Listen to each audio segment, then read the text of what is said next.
प्रभु यीशु मसीह के जलाली और सामर्थी नाम में आज दिनांक 20 अगस्त दिन रविवार को हम आप सब श्रोताओं का हार्दिक स्वागत करते हैं।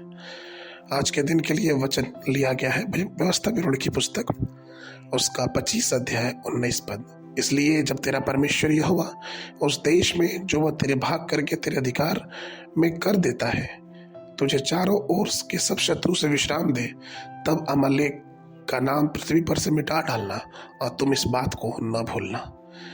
प्रियो, अमालेकी इसराइल के शत्रु थे। जब इसराइली कनान की ओर जा रहे थे तो अमालेकी उनके सबसे पहले शत्रु थे। उन्होंने इसराइलियों को आगे बढ़ने से रोका और उनका विश्राम नष्ट किया और परमेश्वर का क्रोध उसी पल अमालेकियों पर बढ़ गया। आज भी बहुत से अमालेकी हैं जो हमसे लड़ते हैं। अमालेकी शब्द का अर्थ है शरीर की वासना, अपनी ताकत और प्राकृतिक चरित्र पर निर्भरता। जबकि इसराइलियों के परमेश्वर उत्तराधिकारी है, हमारे व्यक्तित्व को दो भागों में बांटता है। पहला एक आध्यात्मिक व्यक्तित्व होता है, दूसरा शारीरिक। वचन कहता है मत्ती उसके 26:41 में कि जागते रहो, प्रार्थना करते रहो, कहीं ऐसा ना हो कि तुम परीक्षा में पड़ो। आत्मा तो तैयार है परंतु शरीर निर्बल है, क्योंकि शरीर पर मन लगाना मृत्यु है, लेकिन आध्यात्मिकता में मन लगाना जीवन और शांति है। क्योंकि शरीर आत्मा के विरोध में लालसा करता है और आत्मा शरीर के विरोध में। इसलिए प्रभु कहता है व्यवस्था उसके 25:19 में कि तुम अमालेकियों का स्मरण पृथ्वी पर से मिटा डालना। प्रभु आज भी चाहता है कि अमालेकी जो हमारे जीवन में है हम उनके अपने जीवन से मिटा डालें। इसलिए गलतियों की पुस्तक उसके 5:24 में वचन कहता है कि और जो मसीह के हैं उन्होंने शरीर की लालसाओं और अभिलाषाओं समेत क्रूस पे उसे चढ़ा दिया। अर्थात हमारे जीवन पे जो भी अभिलाषा है, शारीरिक अभिलाषाओं को हमको छोड़ना है।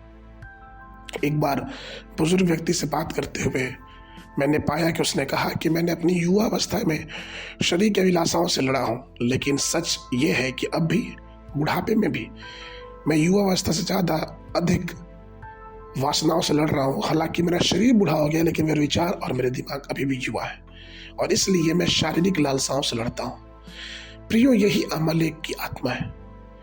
चूंकि एक माँ अपने बच्चे को पाप से ही गर्भ धारण कराती है, बच्चा या फिर यूं कहे कि हर एक इंसान इस संसार में है वो पाप के अधीन में है। लेकिन जब हम विश्वास करते हैं तो परमेश्वर हमें इन सब चीजों से लड़ने की ताकत देता है। यहाँ तक कि प्रेरित पौलुस जो इतना बड़ा प्रभु का दास था, उसने भी ये कहा रोमियो की पुस्तक उसके 7:24 में कि मैं कितना अभागा आदमी हूँ, मुझे इस मृत्यु के शरीर से कौन छुड़ाएगा।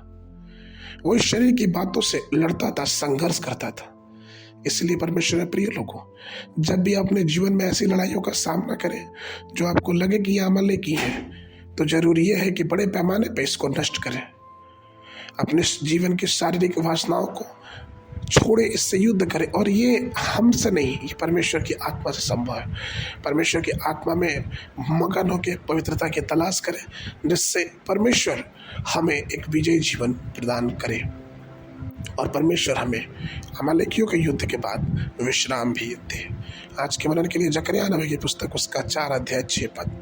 न तो बल से और न शक्ति से परंतु मेरे आत्मा से सेनाओं का यहोवा का यही वचन है। बाइबल अध्ययन के लिए सुबह के समय संगीत 105, 106, शाम के समय 1 कुरिन्थियों की पत्री उसका 3 अध्याय। परमेश्वर आप सबको आशीष देवे।